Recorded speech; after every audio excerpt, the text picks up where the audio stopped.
the main rule I'd like to emphasize for this lesson is cations will always be followed by an anion. And to review, a cation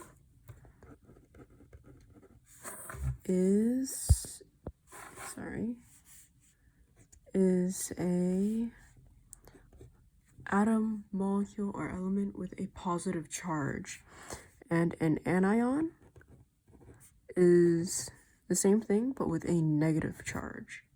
So positive is always followed by negative. And also another rule is that like replaces like. So that means the cations in the chemical equations are going to replace other cations, and anions are going to replace their fellow anions. And I will show you all just now an example. We're going to be doing number 1 from the single and double displacement reaction practice worksheet. So for this one, it is Na calcium hydroxide. Cool. So here you can see sodium has a +1 charge, while bromine has a -1 charge. So you can see how they balance out here, and the cation is followed by the anion. And the same thing is here with calcium, has a +2 charge, and hydroxide, which has a -1 charge, which is why there are 2 here. See? So basically we're going to just switch these. Like, honestly, I just switch one of them because it'll automatically mean that the other is switched as well. So that means Na positive with a just one hydroxide because it's a -1. So see how it balances out still? And then let me zoom out. Then we have the other one, which is Ca Br2, because calcium has a +2 charge and bromine has a 1- charge. So you see how I simply switched the ones with like charges, and now they're with the quote-unquote other partner of each other. Okay, homie hopping, that's what Alex was calling it. Let's see, okay. And then another one that is likely going to help more because it has one of the transition metals is number 2 on that same worksheet. Iodine 2.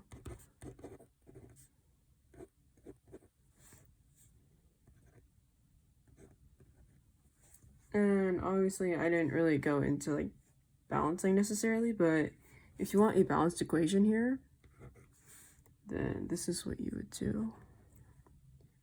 Because this would mean that we have,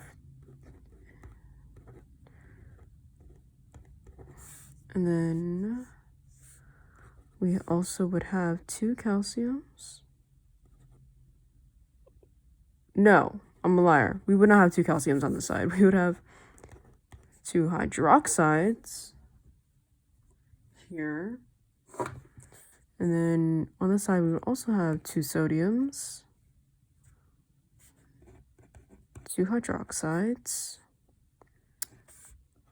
1 calcium, and 2 bromines. See? So this is just for checking mainly. I think Chelsea already did a video on how to do this generally. In case I'm wrong, let me know if you want a video on it. But mainly, I'm going to be reviewing single and double displacements today. So, for this, the rule for transition metals is that the transition metals will adopt the charge of the element that they are replacing, which is often a cation. So it will just take on the same charge that the element it's replacing has. So in order to find out the charge, you would have to calculate the charge that the element, that you would have to find the charge of the anion. Oh my gosh. Feels like I'm just going in circles, but so you would have to find the charge of this sulfite here. And sulfite, SO3, has a charge of 2 minus. So, and if there's 2 of those, it would multiply into 4. So that means this manganese here has a -4 charge. And once again, this is only for transition metals that have variable charges. So transition metals like silver, zinc, and aluminum would not be applicable to this rule. And the final balanced equation would be 2mgSO3 plus MnI4. Because, okay, this is like fully balanced and everything, but if we're putting that aside, like that concept aside, this, you can see the cation and the anion. Cation, anion. And you can see how, since manganese is +4, this iodine that has a natural charge of -1, it has to have 4 of those in order to balance out the manganese, as opposed to the, magnesium here. Because magnesium has a +2 charge, while sulfate has a -2 charge. Hope this helped. I think that's everything I want to review.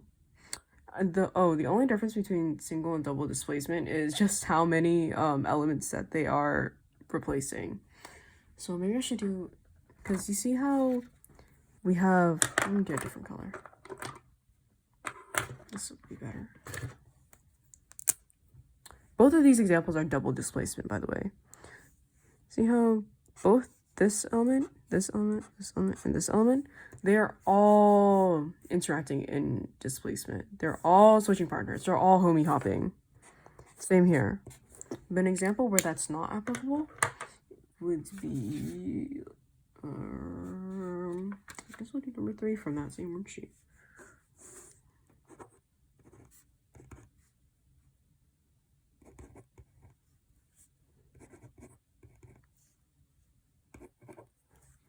Okay, see how there is only 1 element here, but 2 elements here? No, this is not, triple displacement, because there's only 1 that will be swapping with these. In this case, it's zinc with a +2 charge, and so we should first identify our cations and our anions. Hydrogen, in this case, has a +1 charge, while phosphate has a -3 charge. So cations will switch with cations, so that means hydrogen will be switching with zinc.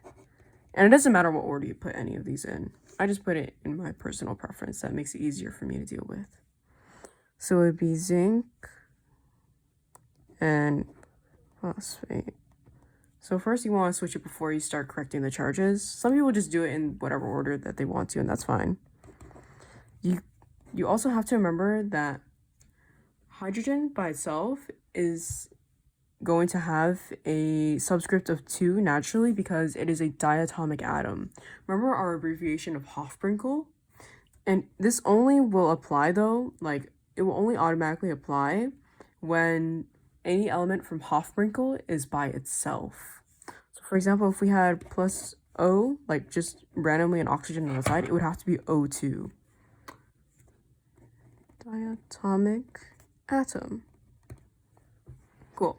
And so we have a situation where we have to, balance it?